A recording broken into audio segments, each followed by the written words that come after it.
ये शोर क्यों, इस शोर की क्या आवश्यकता है? बहुत बहुत शुक्रिया। देखिए, ये शोर नहीं है, ये अज़ान जो है वो लोगों तक एक इन्फॉर्मेशन पहुंचाना है कि वक्त हो गया है, अब आप तशरीफ़ लाएं, नमाज अदा करें। और मेरे ख़्याल से इसमें ज़्यादा से ज़्यादा 30 सेकंड लगता है, 30-35 सेकंड, और उसके बाद फिर नमाज होती है।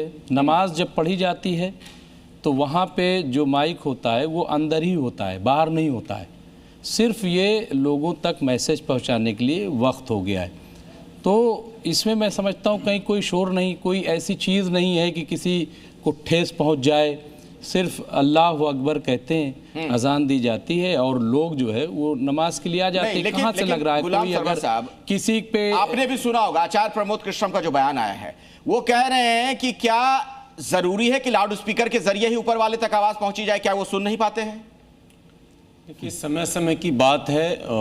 पहले आज से 100-200 500 साल, 1000 साल पहले एक गांव के किसी टीले पर अगर जोर से कोई आवाज़ देता था तो आवाज़ पूरे गांव के लोग सुन लेते थे। आज आपने पड़ोस में भी आप बोलेंगे तो पड़ोसी नहीं सुन पाएगा।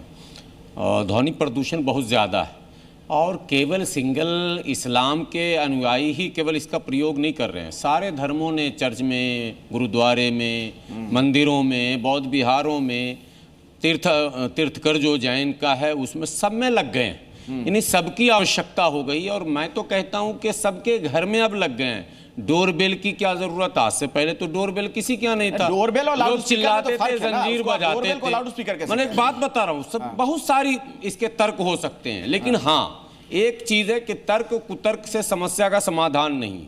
मैं एक लाइन में एकदम क्लियर कट ये कहना चाहता हूं कि यदि हमारे किसी भी किर्त से पड़ोसी को आपत्ति है तो हमें उसका संज्ञान लेना चाहिए। ये तो कह रहे हैं कि संज्ञान लेना चाहिए। मैं सहमत हूं। आप लोग भी तो डीजे बजाते हैं, क्या दिक्कत है? उसमें भी तो शोर शराबा हो रहा है। हम जागरण करते थे, कह दिया गया जागरण बंद कर दो, हमने बंद कर दिया, हमें नहीं फर्क पड़ा।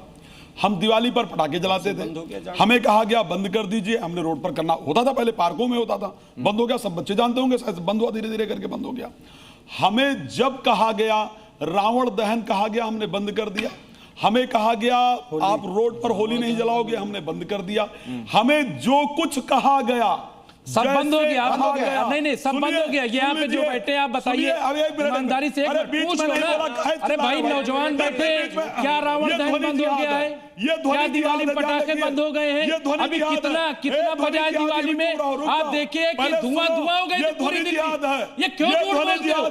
झूठ मत बोलो, खुदा के लिए झूठ। बीच में नहीं बोला है, जब बीच में नहीं बोला है तो सुनो। नौजवान बैठे, अगर कोई कह दे कि आप सच बोल रहे हो, सुन लीजिए, अगर ये कह दे अगर ये कह दे कि रावण दहन बंद हो गया है, दिवाली में पटाखे बंद हो गए हैं और जागरण बंद हो गया है, कोई कह देगा मैं डिबेट आज के बाद नहीं करूंगा। हमने तो कह रहे हैं कि डिबेट में आएगा ही नहीं अगर ये साबित कर दिया कि सब कुछ बंद हो गया है। सरकार ने जब घोड़ा दूर न बैठा, धारा 370 हटती थी, धारा 370 हटती थी, हमने अपनी धारा कमाल हो गया। क्या दिवाली में पटाखे बंद हो गए? क्या जागरण बंद हो गया? नहीं हुए? क्या रावण दहन बंद हो गया? ईमानदारी बताइए कि यहाँ कोई ऐसी बात नहीं। शुरू हुए या नहीं? हम सब हिंदुस्तानी, आप बताइए पटाखे शुरू हुए या नहीं हुए? अच्छा, चर्चा को थोड़ा आगे बढ़ा लेते हैं। एक मिनट चर्चा को आगे बढ़ाते हैं साहब, एक मिनट चर्चा को थोड़ा आगे बढ़ाते हैं। देख रहे हैं, ठीक है, कमेंट करके, सी पे कमेंट करके जिनको जवाब चाहिए, ठीक है, सही बोल रहे हैं कि ये बताइए। एक मिनट कौन झूठ बोला? सब लोग राजमिश्रा जी, एक मिनट रुक जाइए।